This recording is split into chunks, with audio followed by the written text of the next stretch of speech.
Menjaga ingatan tentang penjara Kalisosok.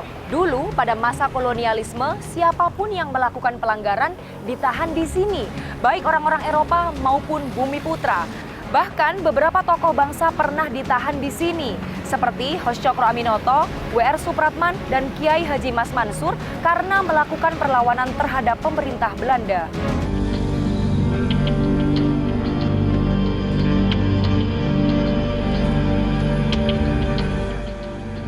Penjara yang awalnya hanya memiliki luas 5,2 meter persegi dan terbagi menjadi dua bagian ini dibangun pada 1808 pada saat masa pemerintahan VOC.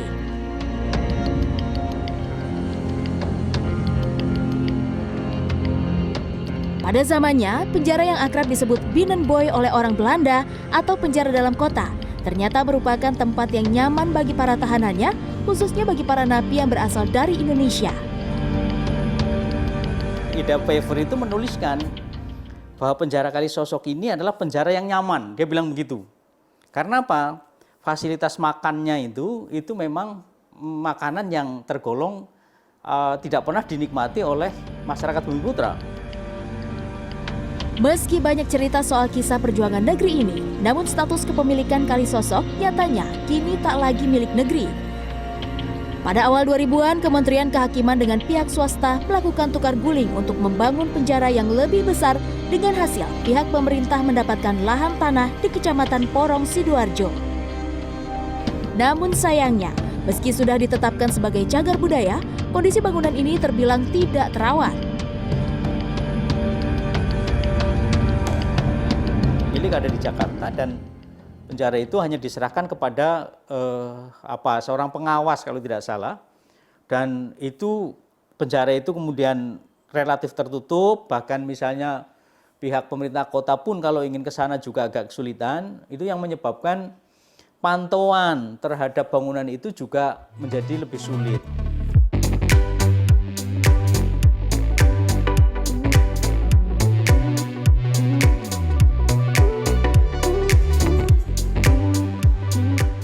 Hanya berjarak selemparan batu dari kawasan Kalisosok, kawasan pecinan yang sedang hits ini konon menyimpan cerita menarik yang menggugah rasa penasaran saya. Namun sebelum itu, saya juga tergugah dengan depot ini. Depot yang sudah berdiri sejak 1930-an ini sudah hafal banget cara manjakan lidah pengunjungnya dengan beragam sajian kuliner Nusantara. Yang membuat saya penasaran adalah rawon satu ini nih. Kalau biasanya kuah rawon berwarna hitam karena terbuat dari kepayang atau keluak, tapi rawon merah ini kuahnya terbuat dari cabai merah besar.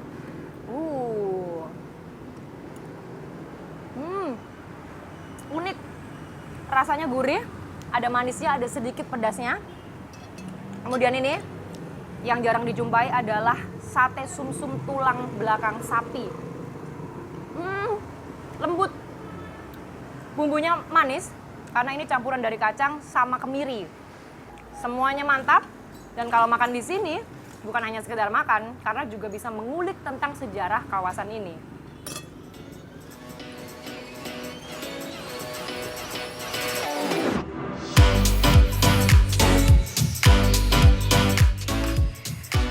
Berjalan beberapa menit saja dari tempat saya makan tadi, saya sampai di tempat yang dulunya dikagumi pelancong yang berkunjung atas kesibukan perdagangannya. Selamat datang di Kembang Jepun, atau kini dikenal sebagai Jalan Kia-Kia. Ya, memang selama ini kan ada narasi bahwa nama Kembang Jepun itu berasal dari nama pelacur-pelacur Jepang yang beroperasi di sini. Tapi dari hasil penelitian saya menemukan bahwa sebenarnya tidak ada hubungannya. Kembang Jepun sudah ada di peta yang paling tua yang saya temukan di tahun 1821. Sementara para pelacur Jepang itu datang ke sini itu kira-kira tahun 1885. Menduga berasal dari tanaman-tanaman kembang Jepun yang tumbuh subur di sini. Surabaya tidak hanya terkenal dengan peristiwa 10 Novembernya saja. Kota pelabuhan gerbang utama Majapahit ini masih memiliki cerita lain yang menarik yang menunggu untuk dikulik.